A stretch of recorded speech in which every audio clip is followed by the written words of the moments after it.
Você já ouviu falar de esclerose sistêmica? Ela é uma doença autoimune e é diferente da esclerose múltipla. O Alex Rodrigues conversou com uma especialista na área e mostra pra gente agora. E hoje aqui no Santo Café, então, a gente vai tratar desse assunto que muita gente confunde, a gente vai chegar lá, mas eu estou aqui com a doutora Cristiane Kaiser, reumatologista, para contar para a gente sobre esclerose. O que é a esclerose? Mas, primeiramente, bom dia, bom tê-la com a gente na TV Pai Eterno, doutora. Bom dia, é um prazer estar aqui hoje. Doutora, e o que é a esclerose? Então, a doença que o reumatologista trata é a esclerose sistêmica, né?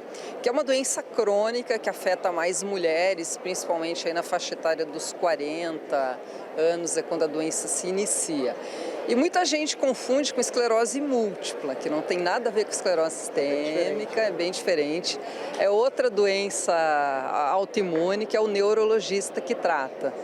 Mas aqui hoje para falar da esclerose sistêmica mesmo, é uma doença crônica, mas que evoluiu muito, tanto em termos de diagnóstico como de tratamento. Doutora, quais que são os principais sintomas para quem tem esclerose? Então, o principal sintoma, o sintoma inicial mais frequente é o fenômeno de Raynaud. O que é o fenômeno de Raynaud? É uma alteração de cor das extremidades, então esses pacientes ficam com as mãos brancas, roxas e depois avermelhadas nessas três fases quando se expõe ao frio. Então, quando está frio ou quando muda a temperatura, eles fazem uma vasoconstrição e ficam com a mão com alteração de cor. Essa é a manifestação inicial mais frequente. Depois tem a manifestação mais característica, que vem do termo mesmo, esclerose sistêmica ou esclerodermia, que é o espessamento da pele. Se eu não tratar a esclerose, estou com esses sintomas e não vou tratar, não procura a doutora Cristiane, o que acontece? Essas doenças são muito heterogêneas, né? Então tem pacientes que têm quadros muito leves, que às vezes precisam de um tratamento muito específico ou só um acompanhamento, e existem casos muito graves. Então, em torno de 2/3 dos pacientes, a doença é mais leve, mas em 1/3 ela pode ser mais grave. Então, para esses casos, se o paciente não se tratar, ele pode evoluir com complicações graves, com acometimento de órgãos internos, então pulmão, coração, rins, trato gastrointestinal, que também pode ser afetado pela doença. Então, procurar um reumatologista, se a pessoa tem fenômeno de Raynaud, que é a primeira manifestação, é fundamental para fazer o diagnóstico correto da esclerodermia. Estamos aqui conversando com a doutora Cristiane Kaiser, reumatologista, sobre esclerose. Doutora, o tratamento para quem procura um médico, ele é doloroso? Ele é evasivo? Como é que é esse tratamento?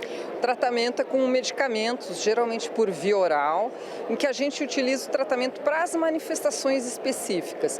Então eu vou tratar o fenômeno de Raynaud com vasodilatadores, ou por exemplo a fibrose da pele com imunossupressores e outras manifestações que precisam ser tratadas, né, dependendo do paciente. Mas não é um tratamento doloroso, na maioria das vezes não é invasivo, às vezes a gente utiliza medicamentos intravenosos, mas na maioria das vezes é tratamento via oral, por comprimido mesmo. E é preventivo ou tem uma cura? Então, o tratamento ele é para controlar os sintomas e para não deixar a doença evoluir. Então, por isso que é importante tratar e fazer tratamento, diagnóstico e tratamento nas fases mais iniciais. Porque se a doença evolui, fica mais difícil de tratar e de controlar. Doutora, eu já percebi, conversando com outros médicos também, que os reumatologistas eles tratam muitas doenças, muitos diagnósticos que não têm cura, né? A maioria deles são preventivos. Exatamente, a maioria são doenças crônicas, então o doente tem que aprender, tem que ser educado que essa doença vai ficar com ele a vida toda, mas é muito importante o acompanhamento médico e o tratamento, porque ele vai ter uma qualidade de vida melhor e a gente espera que morra com a mesma idade do que se não tivesse a doença, se tratar direitinho. E é hereditário? Esses problemas assim relacionados à reumatologia, eles passam de geração para geração?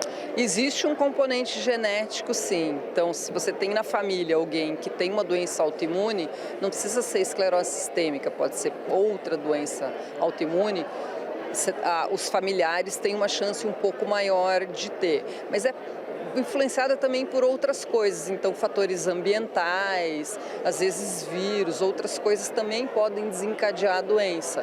Então são várias coisas que podem desencadear a doença, mas o fator genético é um deles, sim.